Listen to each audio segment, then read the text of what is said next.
பல நேரங்களிலே நாம் நினைக்கிறோம், என் மேல் எல்லோரும் அன்பு செலுத்துறாங்க, நான் இல்லைன்னா என்ன ஆகும், நான் இல்லைன்னா மனைவி பசங்க அம்மா அப்பா கதி என்ன ஆகும், அவங்க எல்லாம் என் மேல உயிரையே வச்சிருக்காங்க, நான் இல்லைன்னா அவங்க உயிரையே விட்டுடுவாங்க.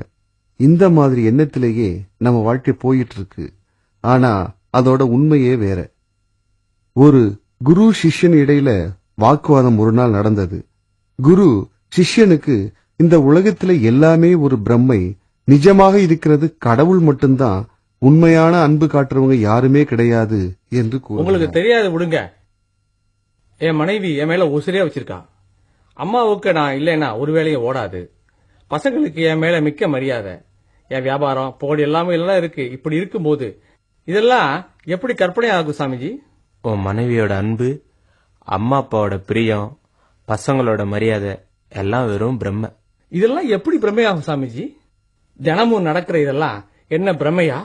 நானும் அவங்க கூட தான் இத்தனை நாளா இருக்கேன். யார் யார் என்னன்னு நல்லா தெரியும் சாமிஜி. இதெல்லாம் கற்பனை பிரம்ம கனவுன்னு சொல்ல முடியாது. விடுங்க சுவாமிஜி.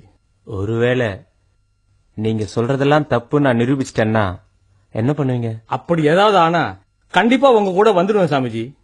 கண்டிப்பா? கண்டிப்பா. நல்லா யோசனை பண்ணி சொல்லுங்க. சன்னியாசியா வேண்டியிருக்கோம். ஆவட்டும் போங்க சாமிஜி. சன்னியாசியாக வேணாம்,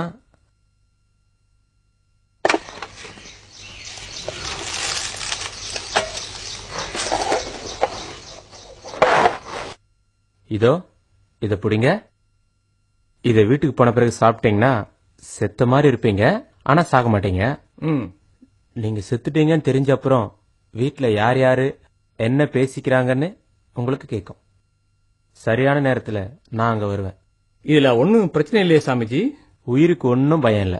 ஏன்னா எனக்கு நிறைய பொறுப்பெல்லாம் இருக்கு சாமிஜி. பரவாயில்ல, பயப்படாதீங்க. போயிட்டு வாங்க, நான் சரியான நேரத்துல வருவேன். ஆகட்டும் சாமிஜி, நான் போயிட்டு வர்றேன்.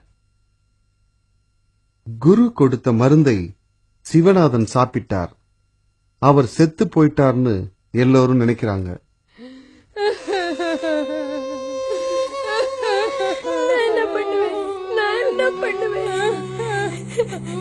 சமாதானம் பண்ணிக்க. என்ன பண்றது? என்னவோ கர்மம். நான் பாவி. அந்த கடவுள் என்னையே எடுத்துட்டு போயிட்டான். என்னையே எடுத்துட்டு போறதுக்கு முன்னாடி என் பையனை எடுத்துட்டு போயிட்டானே.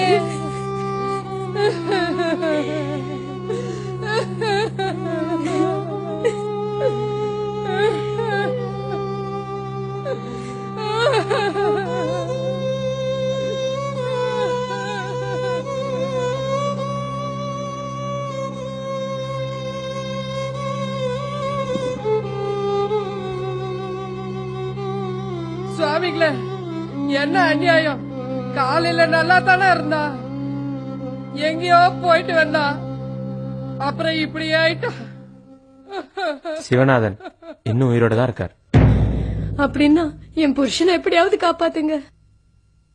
ஆனா இவரை காப்பாத்துறதுல ஒரு பிரச்சனை இருக்கு.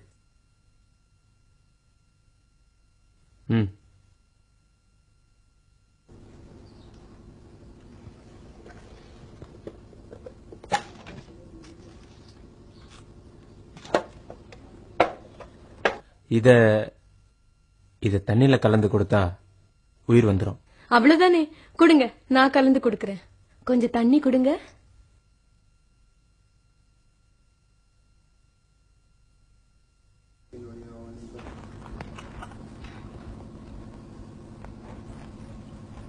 ஆனா அம்மா, இத அவரை குடிக்க வைக்கிறதுக்கு முன்னாடி நீங்க குடிக்க வேண்டியிருக்கும்.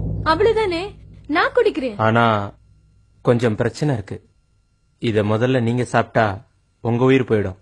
அப்பதான் அவர் உயிர் வரும். ஒரு உயிரை எடுத்துட்டு இன்னொரு உயிரை கொடுக்கறது தான் மருந்தோட சக்தி. இப்ப சொல்லுங்க, குடிக்கிறீங்களா? ஏம்மா, நீங்க குடிக்க மாட்டீங்களா? உங்க புருஷனுக்கு உயிர் கொடுக்கணும்ன்ற ஆசை இல்லையா? இவ்வளவுதானா உங்க அன்பு? அன்பு எல்லாம் யார் சொன்னாங்க சுவாமிஜி? நான் செத்துட்டேன்னா என் பசங்களை, என் அத்தையை யார் பாத்துப்பாங்க சுவாமிஜி? உங்க புருஷன் பழைக்கிறாருல்ல, அவர் பார்த்துப்பார். அவர் அம்மாவை, குழந்தைங்கள, எல்லாரையுமே. அவர் பொழைச்சிட்டாருன்னா அவங்க அம்மா பாத்துப்பாங்க. என் குழந்தைங்களை யார் பாத்துப்பாங்க? நான் செத்தப்புறம் அவர் இன்னொரு கல்யாணம் பண்ணிப்பாரு. அப்ப வர்றவ என்னோட குழந்தைங்களை நல்லா பாத்துப்பாளா? முடியாது சுவாமிஜி, முடியாது, என்னால முடியாது. சிவா, இதுதான் சத்தியம். சுவாமிஜி, இது எங்க மாமியாருக்கே கொடுத்துருங்க. அவங்க இருந்து என்ன பண்ண போறாங்க? அவங்க குடிச்சு அவங்க பையனுக்கே உயிர் தரட்டும். உங்களால முடியாது தானே? சரி அம்மா, இந்தாங்க. உலகத்துல எந்த தாயா இருந்தாலும் தான் உயிரை கொடுத்தாவது மகன் உயிரை காப்பாத்துவாங்க. இத குடிங்க. உங்க உயிர் போகட்டும், உங்க மகனுக்கு உயிர் வரட்டும். சுவாமிகளே, என் பேர பசங்களுக்கு என் மேல ரொம்ப பிரியம். நான் செத்து போனா யார் அவங்கள பாத்துக்கிறது? ஏமா தாயே, நீயே சாப்பிடு. என் கஷ்டத்தை புரிஞ்சுக்கோங்க அத்தை. என்னாலும் சாக முடியாது. கடைசியா சிவநாதனை காப்பாத்த யாருமே முன் வரல. மருந்தோட சக்தி போயிருச்சு. சிவநாதனும் போயிட்டார். ஐயோ,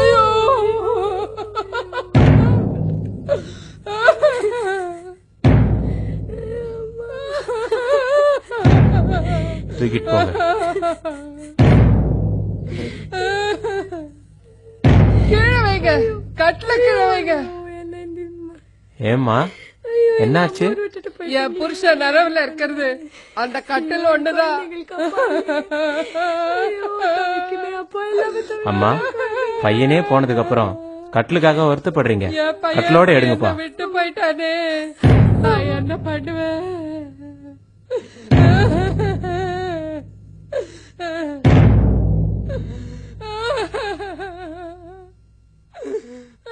ஐயா கட்டி அடிக்குதுங்க.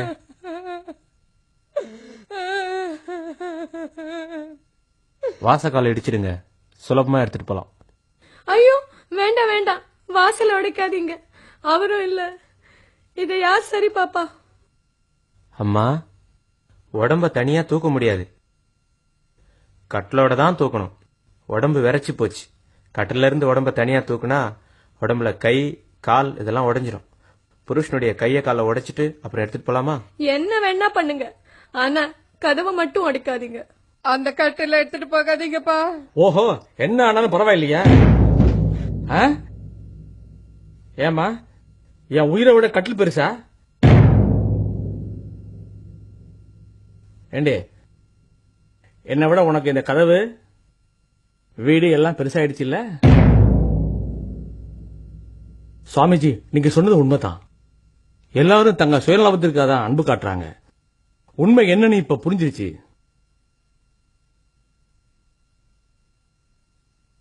என்னங்க? டேய் சிவா, நில்லுடா. ஸ்ரீ ராமகிருஷ்ணர் சொல்கிறார், இந்த உலகத்திலே ஜனங்க சுயநலத்தை பாதிக்காத வரைக்கும் அன்பு காண்பிக்கிறாங்க.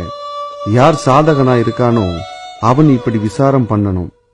கடவுள் மட்டும் என் சொந்தம், வேற யாரும் இந்த உலகத்துல என் சொந்தம் இல்லை என்பதை புரிஞ்சுக்கணும்.